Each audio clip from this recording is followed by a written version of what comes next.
What's up, fellas? Back with another episode. FPL is live, and this one we're gonna cover a lot today because I haven't posted anything in a week. So today we're gonna cover everything that you guys need to know from the international break, who you should buy, who you should sell. I have 10 players that's on my mind, and then we're gonna go into my captaincy ranking. Spoiler alert: no Haaland for me this game week, and I'll explain exactly why. We're gonna take a quick look on my game week 11 points, my big green arrow, and then we're gonna go into my game week 12 transfer plans and how we're looking so far. So we're gonna go into the very first five players. As you can see, my very top on the list, Doku. That guy is in insane form. I think he just reached a new high, and I think it's going to be a player that a lot of FPL managers would want to get very soon. So it might be a buy for me this week, but most importantly, he had a great game last game week 11, and then that form continued for the national team of Belgium. He scored two goals, one assist, insane form, and is definitely on my list. And then Gabriel, as someone who's not an owner, that's a big plus for me. So I don't have to buy Gabriel anytime soon. He's gonna be out for a month, so I can see a lot of FPL managers going from Gabriel to Virgil van Dijk because Van Dijk is one player that their schedule is going to turn around now, and hopefully Liverpool's going to get some clean sheets. And then Voltemade, I've been trying to avoid this guy for so long, but he just keeps scoring. And even for Germany, he's the top forward for them. Played both games for Germany for 90 minutes. And he's not even getting tired. I don't know what the deal is with this guy, but yeah, he's gonna be on my list. If any of my forwards get injured, I'm gonna jump on him pretty soon. And then Mbuemo, that's my top guy for the last 5-6 game weeks. You already know that. Unfortunately, they won't be going to the World Cup, so I don't know how that's gonna get to him mentally. But Everton is pretty good game for him to score a couple goals, so we'll keep that one. And then Bruno. I would love to have Bruno. That was one mistake going Semenyo over Bruno. I would have 5 extra points at this point. And again, the next 4 or 5 games for United looking pretty decent. And if I end up going for Bruno for this game week, I'm going to captain him. But it all depends on the news on Friday. So keep an eye on the team news for Bournemouth. If Semenyo's is out, then I'm going to probably go Semenyo to Bruno. So those are my first 5 players. The next 5, Mateta, again, a guy that gets a lot of chances. He misses a lot, but he also scores. Another international break for France, and then he scored again. So again, this guy is absolutely flying. And Wolves away, it can be a pretty good fixture for him. So that's one of my top guys that if you don't have Mateta by now, you should definitely grab him. Saka played full 90 against Serbia. He scored. He was very solid. I watched the game. He was benched for the second game. I think he played only maybe 20 minutes, so he's pretty rested. He has like a good over a week of rest, and then Tottenham game that's a perfect game for him because Tottenham's not just going to defend. And Virgil, again, he played 90 minutes in both games for Haaland, but they have great fixtures coming up. So again, if you have Gabriel in your team, that should be an easy transfer for you. Just go from Gabriel to Virgil. And then Semenyo, Ghana already clinched their ticket for the World Cup. They played friendlies, and he injured his ankle. I think he was out after 55, 56 minutes. Now, we don't have any news yet because I'm recording this on a Wednesday night.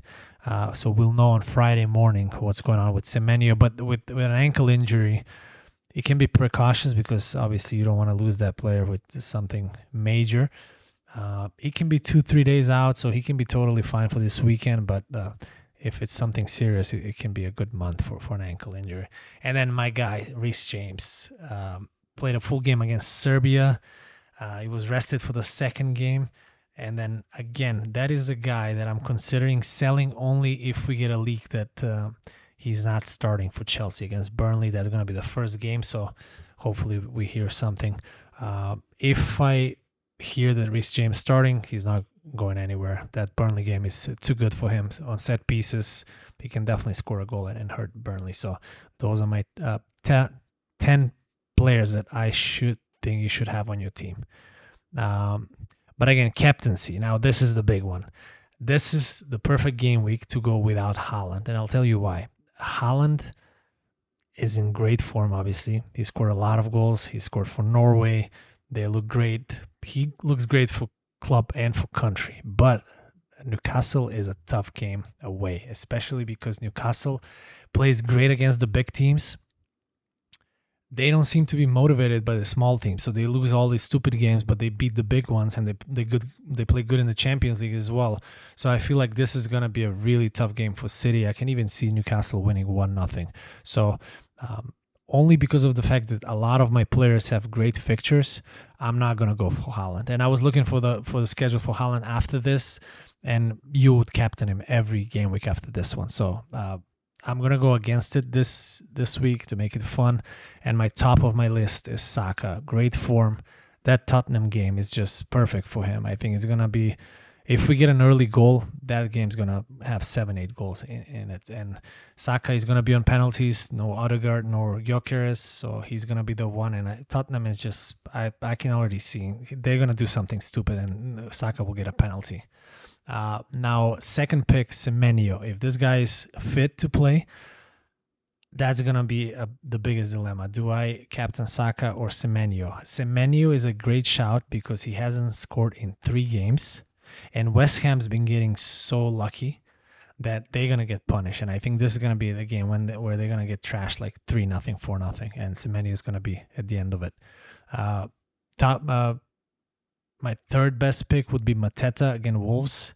But that game also, it can be the turning point for Wolves. So I can even see Wolves getting a 1-0 dirty win against Crystal Palace, but it can also be 0-3. So again, and then my fourth guy, Mbeumo, it's just, I wouldn't captain him because I will always have Saka on my mind, and because it's been in my head for a week to captain. So I'm not gonna go Mbeumo, but who knows? We'll see how we feel on Saturday morning before the deadline. And then again, that's another thing. For a Man United player, if Semenyo's out and I bring in Bruno, then I might go Bruno captaincy. So that can be a game changer. So have in mind, just keep an eye on the team news on Friday morning, and then we'll know what to do. Now, I'm going to go just shortly, very briefly, over my team again. Thiago, that was my big green arrow, 13 points. Haaland captaincy, everyone had Haaland. Mateta, Mbeumo. I brought in Semenyo as well, who missed the penalty. Again, I picked Semenyo over Gibbs White. That was painful to see because I was 100% positive that Gibbs White's going to score, but it's just because I was scared of the ownership of Semenyo, I just went there. And again, it could have been way better, obviously, if he scored the penalty, but he didn't. Enzo Fernandez, 3-pointer. He could have had 20 points in the first 15 minutes. He got so many chances. And then Saka, the big boy, 12-pointer. Finally, we got some double digits from this guy. And then Richards, in the absence of Gehi, he stepped up, 8-pointer. Reece James benched. What was I thinking? Senesi, 2-pointer, Raya 1. Arsenal defense again. If they concede and you only have one Arsenal defender, you're actually gaining rank because, most players right now they have 2 Arsenal defenders. So and then this is how we line up for this game week 12. I have Raya on goal against Tottenham, Richards away to Wolves, Reece James, Burnley away, and Senesi. Those 3 are perfect in defense, unless we get a leak against for Reece James. Mbeumo going nowhere. Semenyo, that's another guy. So Semenyo and Enzo Fernandez, they're both yellow flag, but I think they're both going to play. I think Enzo just got a good rest during the break, and then Semenyo, that ankle should be fine by now. It's been like a week. And then Saka, Tottenham, captaincy shout. Mateta, great fixture as well. Haaland, I'm not going to go there this week, as I mentioned earlier. And then Thiago, he's staying in the next few weeks for sure. So my options where I'm at right now. If there's a leak that Reece James starting, I'm gonna roll my transfers. I want to have 2 transfers going next week because again, Liverpool schedule is turning around, so I want to have some options for Liverpool. And then again, if Semenyo is out, then I'm gonna bring in Bruno 100%. Then I'm gonna captain Bruno. I feel like that game also gonna be. Everton is not defending as they used to be defensively, so it's gonna be a good game for United to score a few goals. But again, just keep an eye on Friday morning and everything that we're gonna find out from the team conferences. I'll post on my Twitter account anything that I hear from leaks or from press conferences. So, and I'll post my team as well, what I decided. But again, as of right now, we're looking at Saka captaincy. So that will be all pretty much for this week. I'm gonna catch you next week. I'm probably gonna record maybe on Monday or Tuesday, depending. Or if I'm super busy, then it's gonna be Friday and I'm gonna post my game week 13 team news. We're gonna go over how my game week went. But again, in the meantime, if you see any value in this video, go ahead and like and subscribe, and I'll see you next week. Good luck this game week.